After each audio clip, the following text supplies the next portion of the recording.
kawega koi lon poet. Kutwen tu baradas kawega koi lon poet.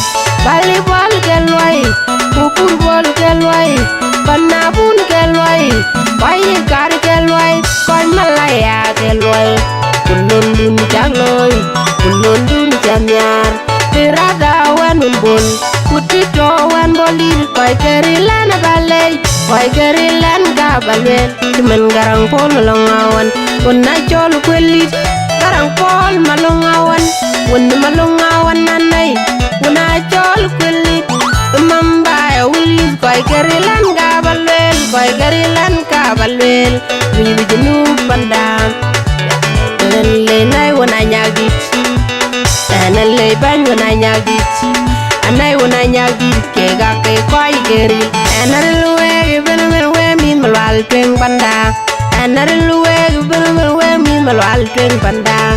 Analuwe ben we dian malwal boda nyar. Analuwe ben we min malwal boda nyar.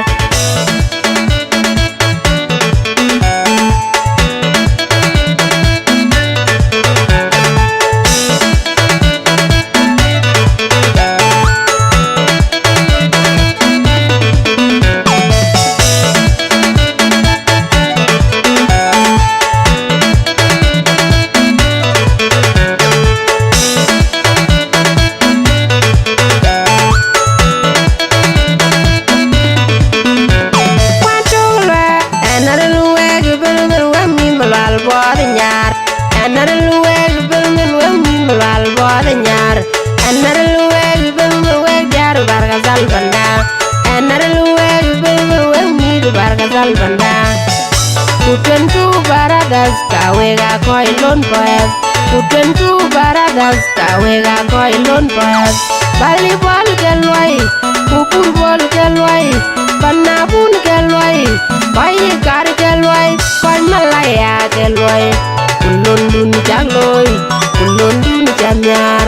Tirada wan umbul, kutito wan bolir, koi kerilan balay, koi kerilan gabalwel. Timen garang pol malongawan, kunna chol kwelit, garang pol malongawan, wun malongawan nanay, kunna chol kwelit.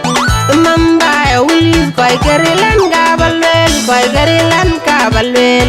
Ribi jenu pandam, le nay wana nyagit. Nalay bang wana nyagit, anay wana nyagit kega ke koi geri. Analuwe ben we min malwal tweng panda. Analuwe ben we min malwal tweng panda. Analuwe ben we dian malwal boda nyar. Analuwe ben we min malwal boda nyar.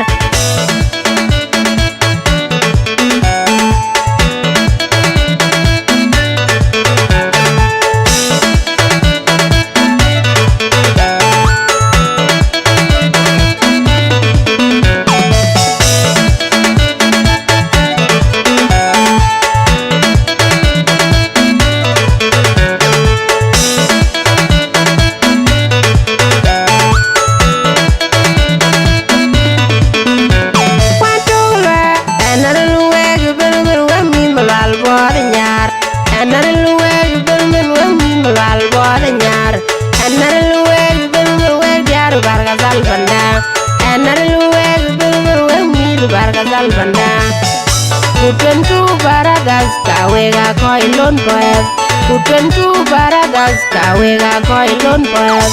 Bali bol kelwai, kupur bol kelwai, panabun kelwai, bayi kar kelwai, koi malaya kelwai. Kulon dun jagloi, kulon dun jamyar. Tirada wan umbul, kutito wan bolir, koi kerilan balay, koi kerilan gabalwel. Timen garang pol malongawan, kunna chol kwelit, garang pol malongawan, wun malongawan nanay, kunna chol kwelit. Mamba ulis, koi kerilan gabalwel, koi kerilan gabalwel. Ribi jenu pandam, le nay wana nyagit. Nalay bang wana nyagit, anay wana nyagit kega ke koi geri.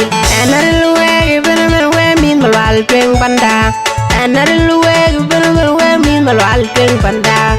enaril weg bil weg diar malwal bod nyar enaril weg bil weg nyir malwal bod nyar